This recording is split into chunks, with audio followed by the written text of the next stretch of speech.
La nueva película de Pinocho de Guillermo del Toro no tiene comparación ni competencia. Se trata de una de las más grandes obras maestras que estábamos esperando. Y no era para menos, ya que se tardó más de 10 años para por fin estrenarse. Sin duda, nuestro gran director Guillermo del Toro no solo puso su mejor esfuerzo, sino también su corazón. Veamos cuáles son los secretos que nos oculta su detrás de escenas. La vida de Guillermo del Toro cambió el mensaje de Pinocho. Guillermo no tiene mucho tiempo de haber perdido a su padre, dándonos aquí como tema principal la relación padre e hijo. Y por eso es que aquí no vemos a un Pinocho que aprende la lección sobre ser un niño de verdad. En vez de eso, vemos a Pinocho enseñando lo que es ser humano. Guillermo unió a todos los que trabajaron en el proyecto, habló directamente con todos y eso creó un gran espíritu de colaboración, lo que motivó a todos y los dejó experimentar.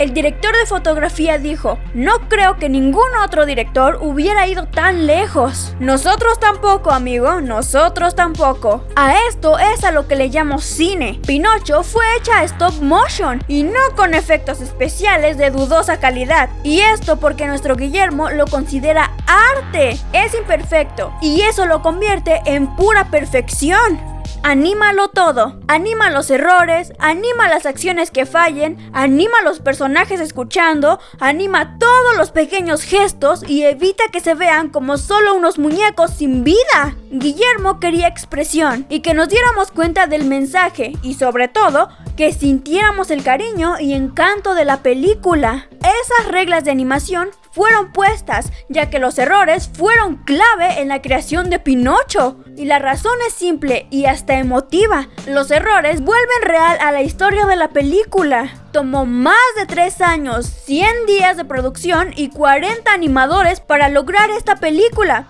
que dura poco más de la hora y media. ¿Y tú te quejas de tu tarea?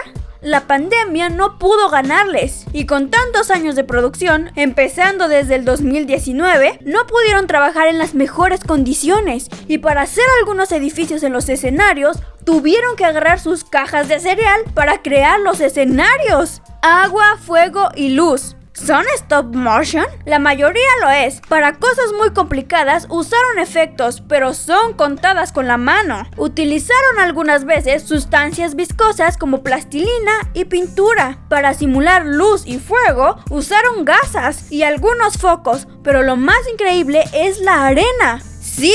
¡La arena! La arena tiene mucho peso en la trama, por todo esto de las arenas del tiempo, por lo que usaron efectos prácticos con las luces de colores azules y morados sobre granitos de arena reales, los que tuvieron que ser rastrillados cuadro por cuadro. La numerología tuvo un papel crucial en los patrones que hacen las arenas del tiempo, ya que trataron de imitar patrones geométricos de esta creencia. Y eso fue un buen punto, ya que le da cierta profundidad al diseño. Hicieron cientos de marionetas para la película y la mayoría ni siquiera las vemos al centro de la pantalla. Sí vemos el mundo que Del Toro hizo para la película. Este está lleno de vida. Veremos personajes al fondo caminando o haciendo cosas. Y todo eso fue un enorme trabajo artesanal. Sí, se volaron la barda con esta película. Y como dato curioso, en este proyecto no solo estuvo involucrado México, sino también Estados Unidos y Francia. Para tantas marionetas también tuvieron que hacer cientos de escenarios, específicamente 60 escenarios, los que no son poca cosa. Vemos pequeñas hojas, polvo y hasta las grietas de los ladrillos. Dijeron que los escenarios no debían verse muy mágicos o retorcidos. Estos debían ser muy reales. ¿Como cuántas cajas de cereal habrán sido? Son tan complicadas como un reloj suizo. Para crear sus expresiones, cada marioneta tiene todo un sistema debajo de la piel.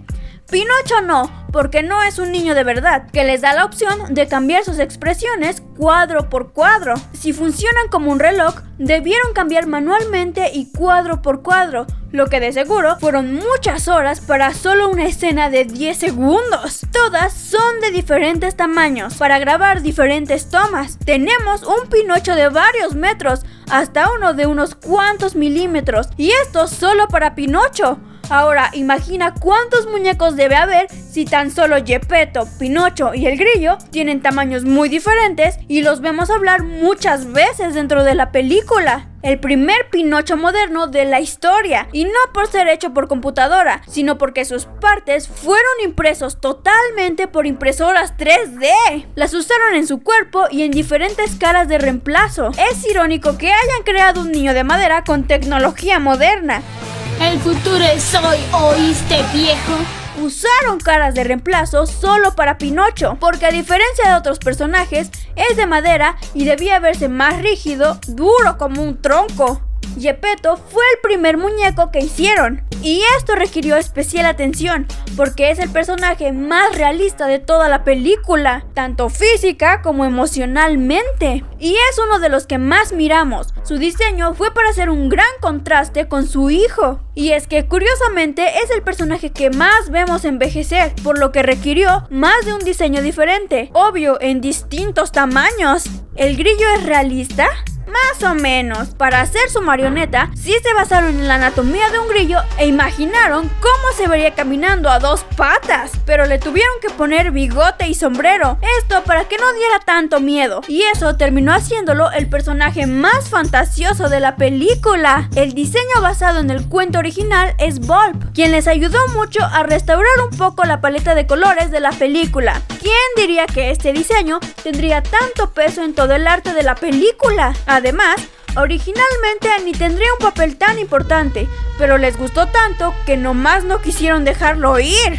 Es históricamente correcta, aunque con algunos cambios, pero lo que sí fue pensado y hecho a la perfección fue la ropa de los personajes. Tuvieron que hacer una gran investigación sobre las texturas y colores que se usaban en la época en la que ambientaron la película. La música está en todo, porque la película sí cuenta como un musical y por eso mismo está muy bien cuidada. Y también los ruidos que hay en los golpes y los movimientos de Pinocho. Estos están hechos para ser tantito imperfectos como el propio Pinocho. Controlaron el clima.